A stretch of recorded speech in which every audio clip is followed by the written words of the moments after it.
Olá, meus amores! Hoje vamos falar sobre mais um jazz standard composto originalmente para a trilha sonora de uma peça de teatro musical. Nosso musical de hoje intitula-se Babes in Arms e estreou nos palcos da Broadway no ano de 1937. Esse título, Babes in Arms, é muito difícil de ser traduzido para o português. Ao pé da letra, seria algo como bebês nos braços. Estranho, não é? Eu também acho. Mas, quando esta peça se tornou um filme, a tradução adaptada que figurou nos cartazes dos cinemas brasileiros foi Sangue de Artista. Uma versão muito boa, uma tradução muito aproximada do que seria a intenção do original em língua inglesa. Eu vou contar a história desta peça para vocês entenderem melhor o que eu quero dizer quanto à tradução e adaptação do título. Ok? Babes in Arms vai contar a história de uma trupe de artistas que está praticamente falida quando eles recebem a oportunidade de fazer uma turnê com o seu show e desta forma conseguir algum dinheiro para sobreviver por mais algum tempo. Mas eles decidem partir sem os seus filhos. Os filhos desses artistas ficam na cidade original e, antes da partida de seus pais, recebem o seguinte ultimato: quando nós voltarmos, vamos encaminhar vocês para trabalhar em uma fazenda. Todos os adolescentes ficam indignados, porque eles também queriam ser artistas, também queriam trabalhar com a profissão dos pais. Mas os pais dizem: não, nós somos artistas e nós sabemos muito bem que isso não dá futuro, isso não dá dinheiro. Então vocês vão trabalhar numa fazenda. Assim que nós voltarmos da turnê, vocês vão direto para lá. Esses adolescentes, que, diga-se de passagem, isso é importante, não são filhos dos mesmos pais, certo? Então, esses adolescentes, esse grupo de filhos de artistas se reúne e decidem provar aos seus pais que eles são tão bons artistas quanto eles e que o seu talento não pode ser desperdiçado numa fazenda. Eles decidem criar um espetáculo de teatro musical. E, obviamente, durante os ensaios, durante o processo de montagem, esses adolescentes vão se apaixonando uns pelos outros, alguns até mesmo já tinham certas quedinhas, certas paixonites uns pelos outros. Então, vocês podem apostar que, além dessa temática de enfrentar os pais, provar que mesmo sendo adolescente você pode impor a sua vontade e seguir o seu sonho, além de tudo, existe a temática amorosa, romântica, que é muito forte nesse filme, além do que também é muito forte na faixa etária da adolescência. Não é verdade? É mentira até! Verdade! Babes in Arms foi um grande sucesso, principalmente entre o público jovem, como vocês podem imaginar. Para vocês terem ideia, a temporada de Babes in Arms nos palcos da Broadway durou nada mais, nada menos do que 289 apresentações.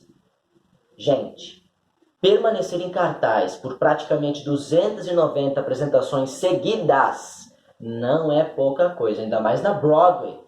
Não é verdade?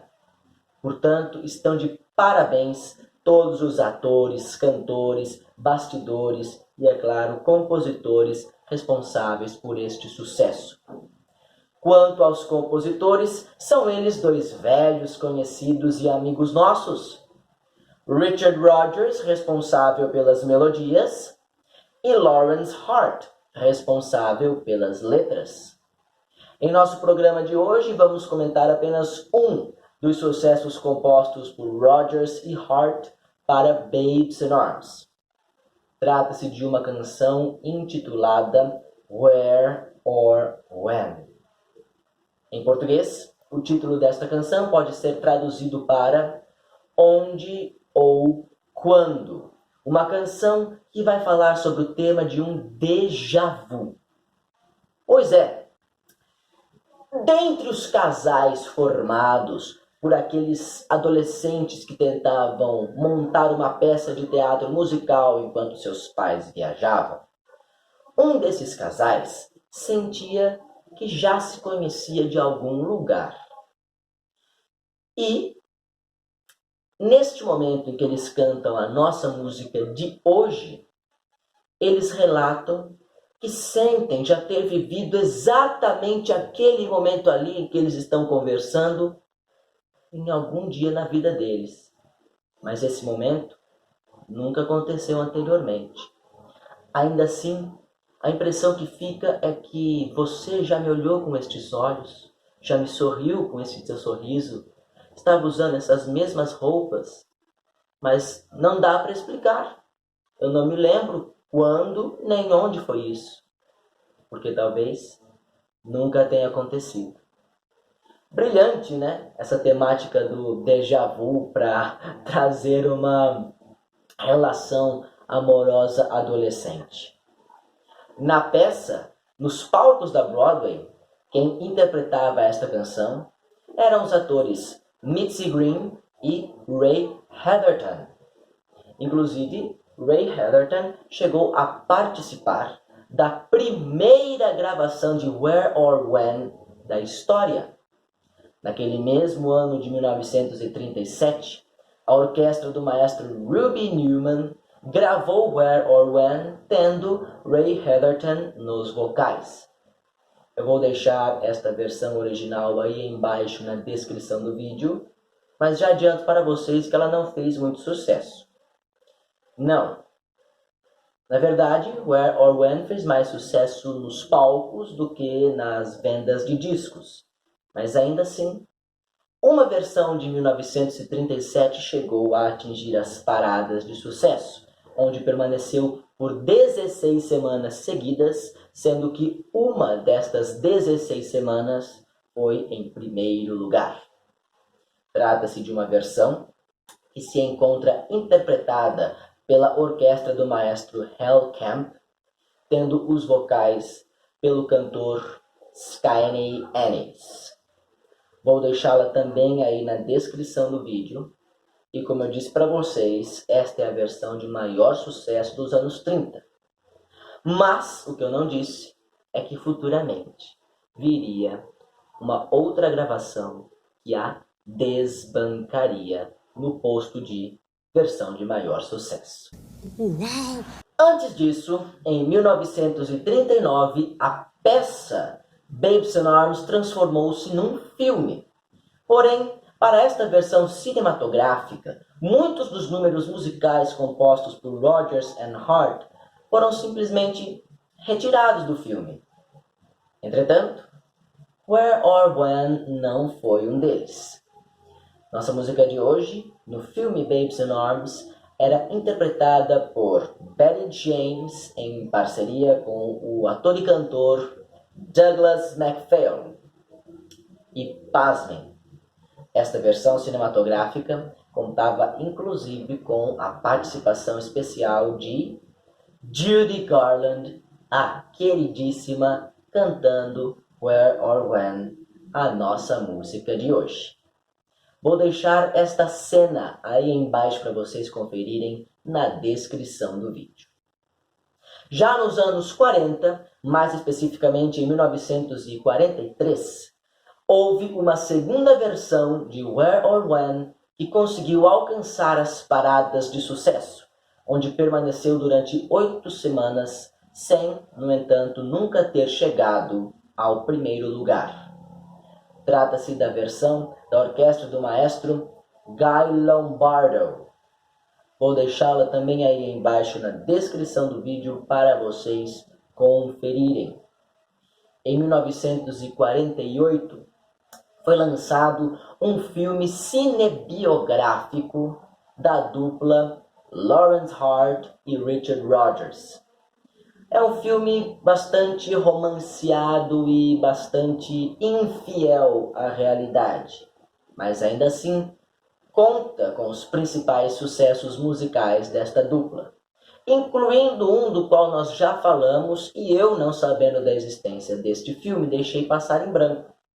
Blue Moon, vocês lembram desta música? Vou postar lá na legenda do vídeo de Blue Moon, muitos episódios atrás, a cena do filme Words and Music, ou seja, letra e música, que contém aquela música Blue Moon que nós estudamos um tempo atrás. Assim como vou deixar também no nosso vídeo de hoje uma cena em que a cantora Lena Horne interpreta Where or When, a nossa música desta semana. Eu espero que vocês gostem. E assim encerramos os estudos de Where or When para os anos 40. Em 1950, Frank Sinatra chega a gravar esta música. E, inclusive, Where or When é o nome de um álbum que ele lançou neste mesmo ano.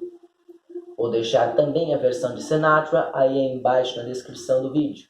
Mas já garanto para vocês que nenhuma dessas que eu falei até agora, nem mesmo aquelas que atingiram as paradas de sucesso, são a versão mais conhecida, a versão mais famosa, a versão de maior sucesso da nossa música de hoje. Não. Eu acho que eu nem preciso dizer que a versão de maior sucesso de Where or When só podia ser em ritmo do quê? É claro, o meu ritmo preferido, em ritmo de doo-wop.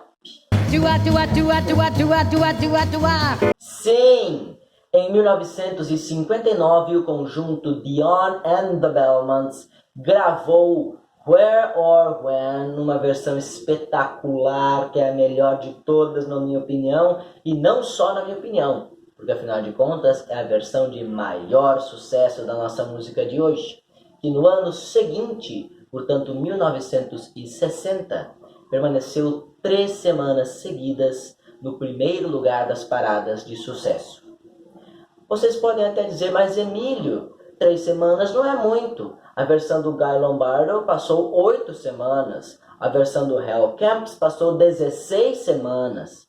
Sim, mas a versão do Hal Kemps passou apenas 1 semana no primeiro lugar. E a versão de Guy Lombardo nem chegou a alcançar o primeiro lugar. Portanto, venhamos e convenhamos que passar 3 semanas no primeiro lugar é mais do que passar 1 ou nenhuma. Certo?